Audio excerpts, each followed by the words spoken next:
God is still speaking. I actually remember the first time I ever saw that phrase. It was probably 10, 12 years ago. It was on a banner on the front of a congregational church in Connecticut. And I had two reactions when I saw it. The first was, it was ugly. The graphics were not very good. They weren't very attractive. They weren't very inviting. But the message, that was intriguing.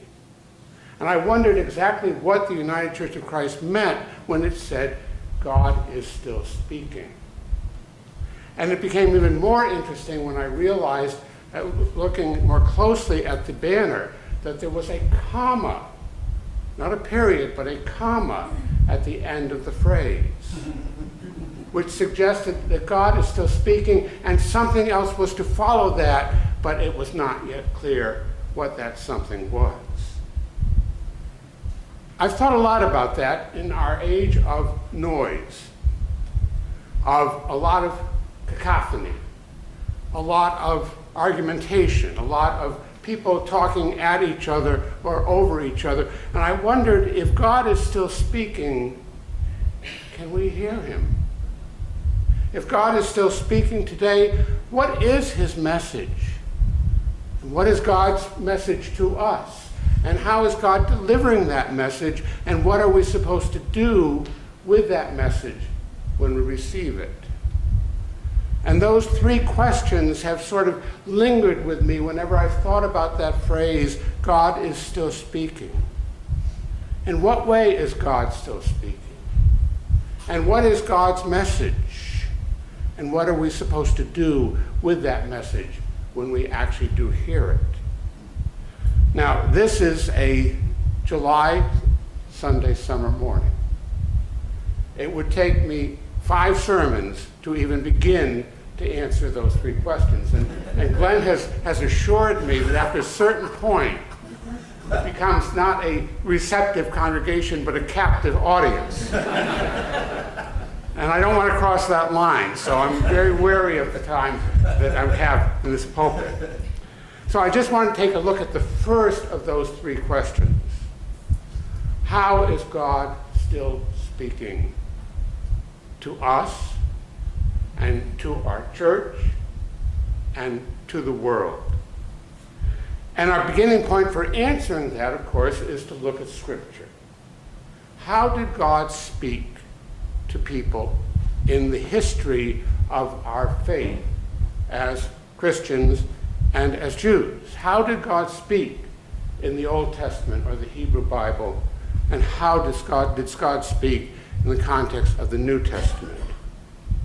And if we look at the Hebrew Bible or the Old Testament, the answer is actually kind of clear, because God's consistent about the way God speaks. He initiates the conversation, which I think is very important. We don't. Humans don't. God initiates the conversation, and he initiates the conversation with individuals, with Adam and Eve, with Noah, with Abraham, with Moses, with each of the individual prophets. He initiates the conversation basically on a one-on-one basis. And his purpose is either to get that person to do something, like build an ark, or lead people out of Egypt, or to send a message beyond that individual person, as in the case of Amos, who was sent to send the message to the king of Israel. And pretty consistently throughout the Old Testament, throughout the Hebrew Bible, that is the pattern that God uses. He speaks, God initiates the conversation, it's held with one person, who is then expected to do something with that information in order to fulfill God's plan and purpose in the world. And sometimes those situations are very difficult. After all, God asks Abraham to sacrifice his son. I had a very interesting cartoon in the New Yorker. Abraham is there with his son on top of the pyre, and he says, "Must I really sacrifice my family for my career?" I saw another good one. Moses is talking to God and says, "God, they've broken all your commandments already. Do you have any more? I love the New Yorker cartoons. So God speaks in very specific ways when it comes to the Old Testament or the Hebrew Bible. And that carries over into the New Testament to a degree. For some reason, when God deals with Mary and Joseph, he goes through angels or intermediaries. I'm not quite sure why God does that, but that's God's choice, not mine. But God does speak very clearly to Jesus and to those who are immediately around Jesus. And again, it's a limited conversation. When Jesus is baptized, God speaks and says, "This is my son.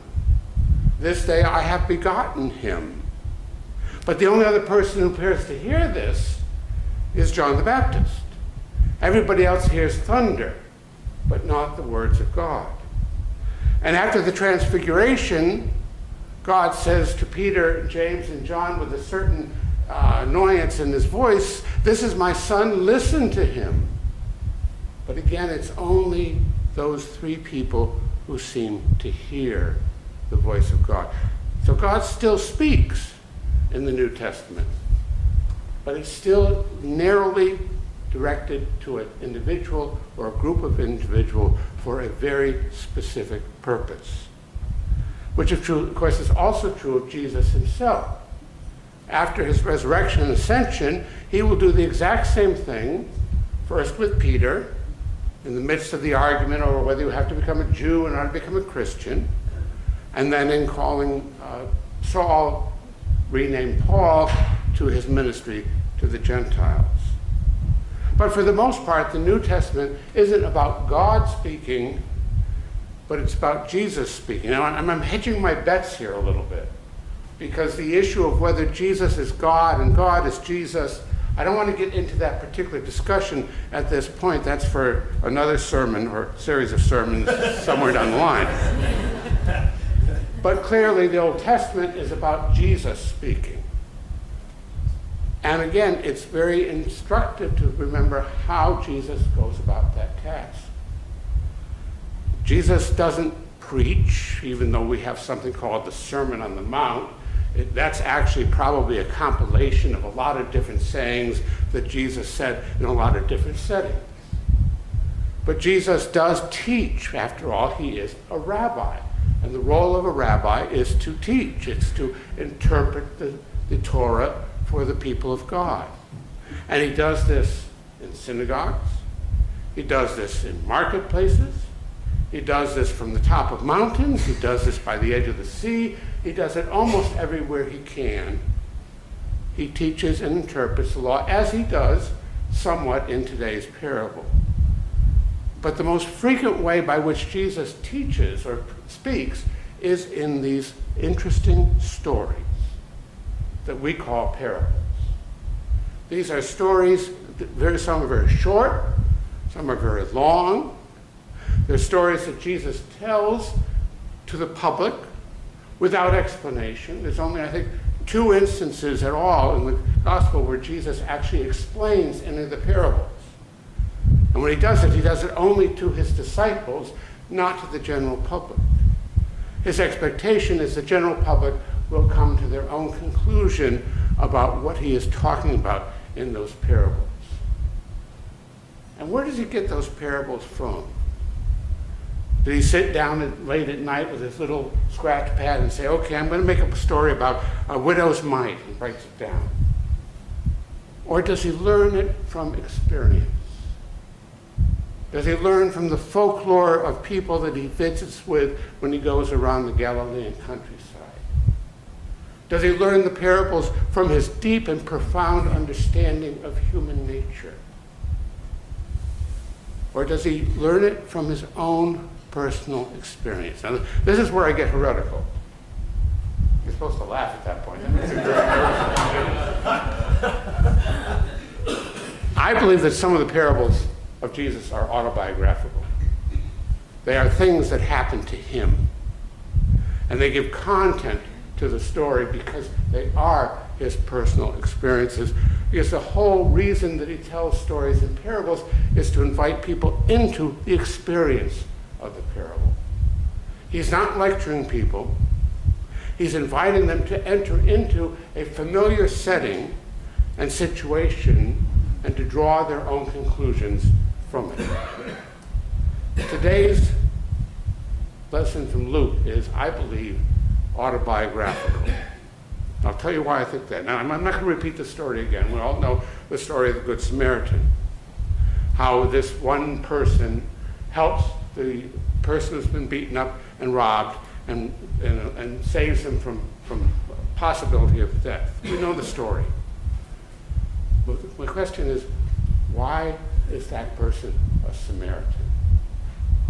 It's not necessary to get the moral lesson across to make that person a Samaritan. Now remember, for a Jew, a Samaritan was a non-person. They were scum of the earth. They weren't worth anything.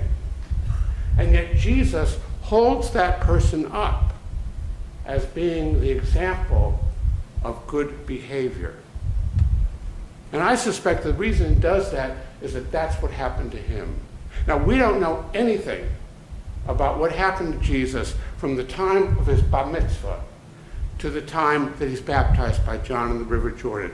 We know nothing at all about what happened in that period, except what we can extract from what he did after his baptism to tell us what might have happened. And in this case, I think what happened was one day he was traveling down a road and he was beset upon by robbers. And he was stripped and he was taken, all his possessions were taken from him. He was beat up and he was left on the side of the road to die.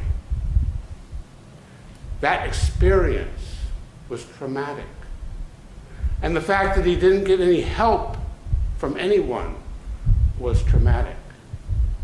Until this Samaritan, someone who really wasn't supposed to care, somebody who as a Jew Jesus wasn't supposed to pay any attention to, this Samaritan shows up and takes care of him and sees to it that he's restored to life. Suddenly the experience of the Good Samaritan story takes on more meaning, I believe, when we realize that it may have been autobiographical. Well, my time is just about up. So I want to close by saying something I said a little bit earlier. We do live in an age of an awful lot of noise. And it's very hard at times to hear what God might be saying to us in the midst of that noise, because we're so busy talking at each other and trying to convince somebody that we're right and they're wrong. We need to be reminded of the story of Elijah. Elijah is one of my favorite Old Testament prophets. And now Elijah had a bone to pick with God. Elijah was kind of ticked off about the things that God was having him do. So he made an appointment with God. He said, God, I got to talk to you. And God said, okay, I want you to go to the top of this mountain, go into a cave and wait there. And I will meet you there. Elijah goes up to the top of the mountain into the cave. He's waiting. And there is an earthquake.